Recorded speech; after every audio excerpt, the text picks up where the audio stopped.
মানুষের সাথে মানুষের বন্ধুত্বের মাঝে চাওয়া পাওয়া আর অভিযোগের জায়গা থাকে।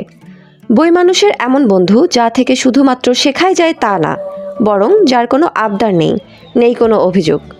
মানুষ আর বইয়ের বন্ধুত্বের মিলন মেলার নাম হলো বইমেলা।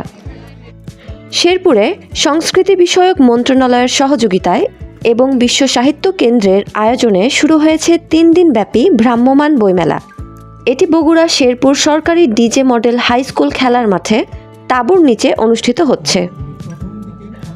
রোববার বিকেল 5টায় আনুষ্ঠানিকভাবে এই মেলার উদ্বোধন করেন শেরপুর উপজেলা নির্বাহী কর্মকর্তা মোহাম্মদ সাইদুজ্জামান হিমু।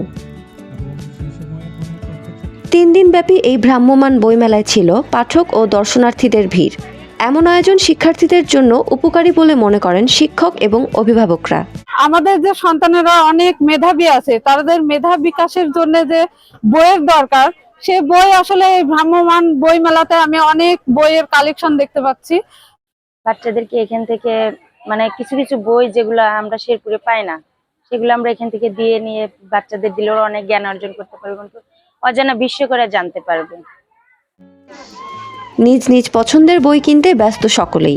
শিশুসহ সকল বয়সের ব্যক্তির মধ্যে বইমেলার এমন আয়োজন নিয়ে উৎসাহ দেখা যায়।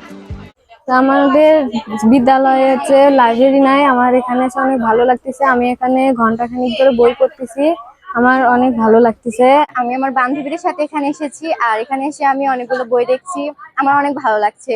এখানে আমার পছন্দের অনেক বই আছে, আমি অনেক ভালোভাবে বই পড়ছি, এখানে এসে আমার অনেক মজা লাগছে।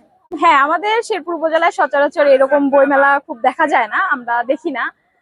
এবারই দেখতেছি এইরকম বইমেলা। আমার মতে এরকম বইমেলা প্রত্যেকবার হওয়া উচিত, আমাদের শিক্ষার্থীদের জন্য খুব বেশি গুরুত্বপূর্ণ। বইমেলায় বিশ্ব সাহিত্য কেন্দ্রের এই মেলার ইনচার্জ অমিত চক্রবর্তী এই আয়োজনের মূল উদ্দেশ্য সম্পর্কে জানান। তো এটার উদ্দেশ্য হচ্ছে যে মানুষ যেন বইমুখী হয়, তরুণ প্রজন্ম যেন বইমুখী হয়।